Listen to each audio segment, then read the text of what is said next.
Imagine a quiet April morning, 1872, deep within the Cherokee Nation. Sounds peaceful, right? But instead it's erupted, turned into one of the deadliest courtroom dramas in American history. We're not talking about just a regular trial for murder here. This thing ended in a storm of gunfire. Federal deputies, Cherokee family members, bystanders, just dead on the ground. It became known as the Goingsnake Massacre. Today, on the Deep Dive, we're digging into this. It's way more than just a frontier gunfight. This was a really violent collision. You had cultures, laws, revenge, all crashing together. It's still seen as one of the darkest days in the history of Indian Territory. So our mission today, we want to unpack this whole complex event for you.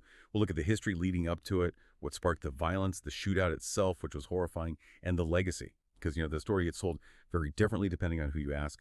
We'll pull out the key pieces so you can really grasp what happened and maybe more importantly, why it mattered so much. Yeah, and I think what's crucial to understand right from the start is this constant tension, this tug of war over jurisdiction.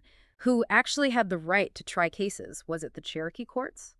Or the federal courts pushing in? This wasn't just some abstract legal thing. It created real confusion, serious tension, and a lot of resentment on the ground. Okay, let's unpack this. So it wasn't just an isolated incident then. It sounds like the whole situation was, well, a powder keg waiting to blow.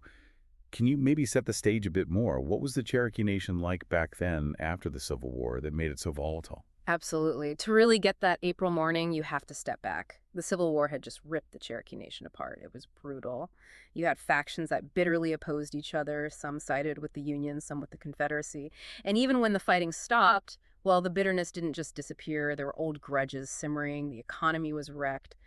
There was just this deep sense of division, mistrust. So a community already fractured, trying to heal?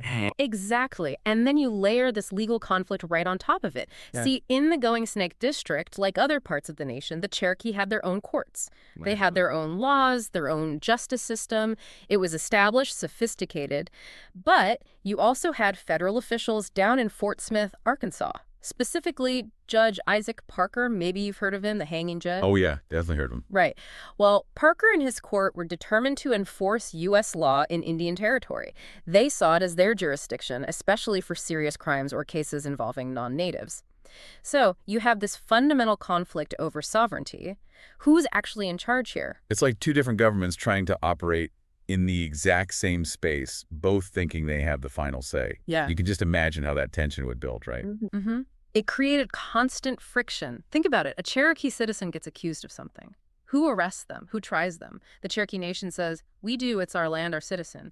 The federal court says, hold on, maybe we do. It wasn't clear.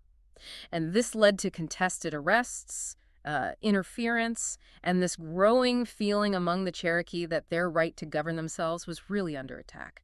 It was a pressure cooker. And into this pressure cooker walks the specific case that lights the fuse, a killing. That's right. The immediate spark was a fatal shooting. A Cherokee man, Ezekiel Proctor. He was known, respected, but apparently had a bit of a temper. He shot and killed a woman named Polly Beck. Okay, and Proctor claimed it was an accident. His story was that it was a tragic accident. He said he was actually aiming at another man during some kind of argument, and Polly got caught in the crossfire, a misfire. Mm-hmm. But the details were definitely disputed. And the Beck family? They weren't just going to accept that explanation, I imagine. No, not at all. The Beck family was prominent. They were powerful, well-connected. They weren't just going to let Polly's death go. They demanded justice. For many of them, that meant blood, revenge. So two different paths to justice start opening up. Exactly. The Cherokee Nation moved quickly. They followed their own laws, scheduled Proctor's trial right there in the Goingsnake District courthouse, local justice. But the Beck family, well, they didn't trust it. They feared Proctor's connections would mean he'd get off easy. So they went outside the Cherokee system. They appealed to Judge Parker in Fort Smith, demanded federal intervention. Wow. So picture this. Proctor's trial is literally starting in the Cherokee courthouse. And at the same time, a posse of U.S. Marshals, riding with armed members of the Beck family and their supporters, is heading straight for that courthouse from Fort Smith. Their goal: arrest Proctor, take him out of Cherokee hands, put him under federal authority. That's a direct challenge, an armed challenge to the Cherokee court. Absolutely, a direct challenge to their sovereignty right as court was in session. Here's where it gets really interesting. Yes. Or maybe really terrifying. So, April 15th, 1872. The little law courthouse there in Goingsnake, you can just feel the tension, can't you? Sources say it was packed. wall to wall. Neighbors, families, everyone wanted to see what would happen. Everyone knew this was dangerous. The air was thick with it. Inside, you have Ezekiel Proctor. He's facing a Cherokee judge, a Cherokee jury, trusting his nation's process. Outside, federal deputies and the Beck clan members with rifles, just waiting. A standoff. And spark. When the marshals tried to go inside. That was it. They tried to enter the courthouse, presumably to arrest Proctor. Proctor's supporters inside. They saw this as an invasion, an attack on their court, their right to handle this. Accounts differ on exactly what happened next. Did someone shout? Was there a warning? Some say harsh words flew back and forth, then a shot. Others claim the first shot just rang out, no warning at all, just chaos. But whatever the first move was, in an instant, the courthouse just erupted. Gunfire. Inside that small wooden building. Yeah. Gunfire thundering. Deputies trying to force their way in, Proctor's side firing back from inside. The courtroom, meant for law, just became a death trap. People described smoke, wood splintering everywhere, screams, bullets just flying through that packed room. It must have been absolute terror. How long did it even last? Witnesses said it felt like an eternity, but it was probably only a few minutes. But in those few minutes, bullets hit everything. Benches, windows. They hit jurors, they hit bystanders. There are even reports of children being hit in the crossfire. Just indiscriminate carnage. And when it stopped, when the smoke cleared. The scene was just horrific. At least 8 men were dead or dying. That included several of the federal deputies and some key members of the Beck family posse. Others were wounded, crawling out, bleeding. It was, without a doubt, one of the bloodiest single gunfights in Indian Territory history. The scale of the violence was shocking. And the news travels fast. Like wildfire. Yeah. Reached Fort Smith, then spread across the country. And I bet the reactions were completely different depending on who you talk to. Oh, absolutely. Worlds apart. Judge Isaac Parker, he was outraged, furious. He saw it as pure savagery, an attack on his men, on federal law. He demanded vengeance, wanted to crack down even harder. And the newspapers, mostly they followed his lead. Lurid headlines, stories about savagery in Indian Territory. It fit the narrative, that the territory was lawless and needed firm federal control. But that wasn't the Cherokee perspective at all. Not even close. Among the Cherokee, the story was completely different. To them, this wasn't some random massacre by outlaws. This was a fight, a defense of their sovereignty. They saw the marshals' arrival as an illegal invasion, an attempt to undermine their courts, their right to govern themselves. For them, it was resistance. Tragic, bloody resistance, but resistance nonetheless. This raises an important question. How do we even begin to reconcile these two views? Federal justice ambushed versus Cherokee sovereignty defended. It's incredibly difficult, and it highlights how history gets written, doesn't it? Power shapes the narrative. What about Proctor?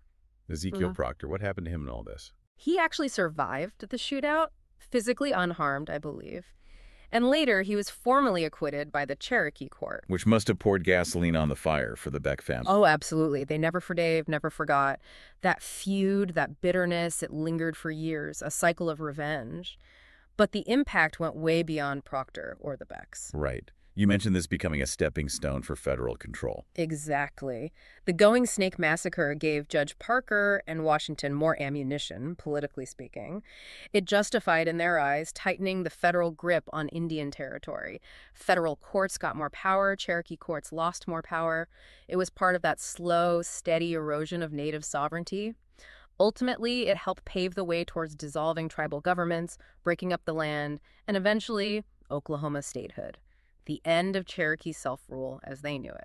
So looking back now, the massacre is much more than just the shootout itself. It's symbolic. Definitely. It really symbolizes that clash of worlds. You have this established native justice system trying to hold on, and this expanding American federal power determined to take over. The little courthouse building is gone now, of course. Long gone. But the story that still echoes in those Oklahoma hills. And it means different things to different people, even today. Absolutely. For some, it's still just a tale of frontier violence, outlaws versus lawmen. Kind of a classic Western story if you strip away the context. For others, it's a tragedy. Pride, vengeance, families torn apart.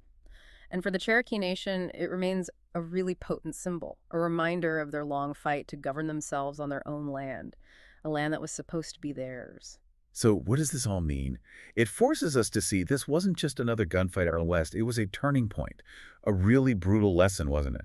About the cost of justice when definitions clash, about sovereignty, about revenge. It shows how these legal fights, these jurisdictional disputes, can have incredibly violent and lasting consequences, especially when they get tangled up with bigger issues of land and power. Yeah, I think this deep dive really shows that the Goingsnake Massacre, in the end, probably leaves us with more questions than easy answers. History, especially where cultures and legal systems collide like this, is rarely simple. It's messy, it's complex. So maybe that's the thought to leave everyone with. Was it a massacre, a brutal attack on lawmen? Or was it resistance, a defense of sovereignty? Was it justice being served or justice being denied?